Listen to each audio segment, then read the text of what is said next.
Most people think gratitude is a nice emotion, a positive emotion, a polite emotion, something you feel after life gives you what you want.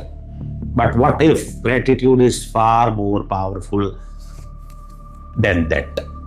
What if gratitude is not simply an emotional response, but a biological signal? A signal that tells the body you are safe, you are supported, you are whole. Think about how most people live. They spend much of their lives waiting for success, waiting for health, waiting for love, waiting for circumstances to change, and their emotional state reflects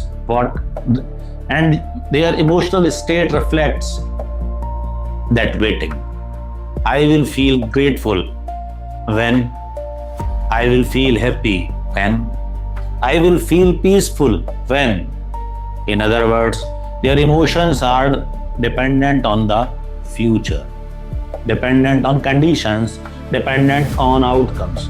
But gratitude works differently. Gratitude allows the body to experience the emotional state before the external event arrives.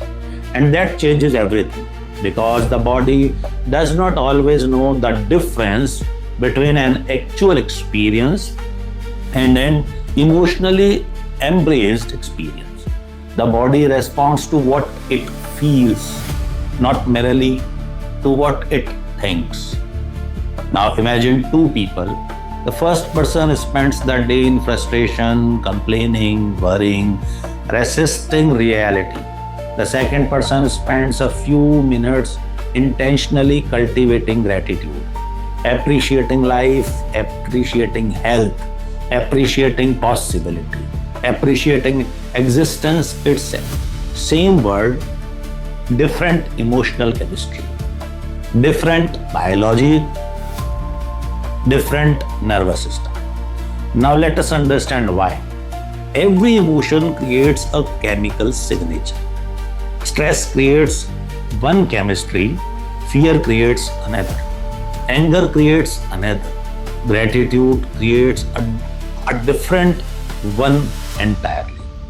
When gratitude becomes genuine, the heart rhythm begins changing, the nervous system begins changing, the brain begins changing, the body begins receiving a new message, not danger, not scarcity, not lack, but abundance, connection, safety, wholeness.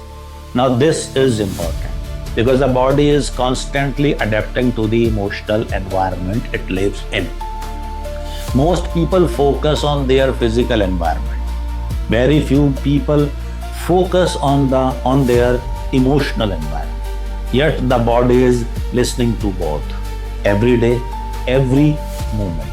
Now think about chronic stress. When stress becomes habitual, the body begins rehearsing survival repeatedly. The heart becomes incoherent. The nervous system becomes reactive. The brain becomes preoccupied with problems. And eventually, that emotional state becomes familiar, normal, expected. Now gratitude interrupts that pattern. It introduces a different signal, a different rhythm, a different possibility. And perhaps this is why gratitude feels so powerful. Not because it changes the outside world immediately, but because it changes the inner world first. Now, many people misunderstand gratitude. They think gratitude means ignoring problems, pretending everything is perfect, denying reality. But true gratitude is not denial. True gratitude is choosing where attention rests. It is recognizing what is working, recognizing what is available, recognizing what is already present. And that shift of attention changes perception. Now imagine spending years looking for problems, the brain becomes an expert at finding them. But imagine spending years practicing gratitude, the brain begins noticing opportunities, possibilities, solutions, connection. Because attention trains perception and perception influences reality. Now let us go deeper.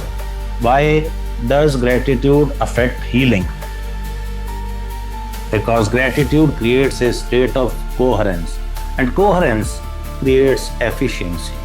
The body wastes less energy fighting itself. The nervous system becomes more balanced. The heart becomes more rhythmic. The brain becomes more integrated. And the entire system begins functioning with greater harmony. Now think about a symphony orchestra. When every instrument plays a different song, the result is noise. But when every instrument plays together, the result is music. Gratitude helps bring the system into harmony.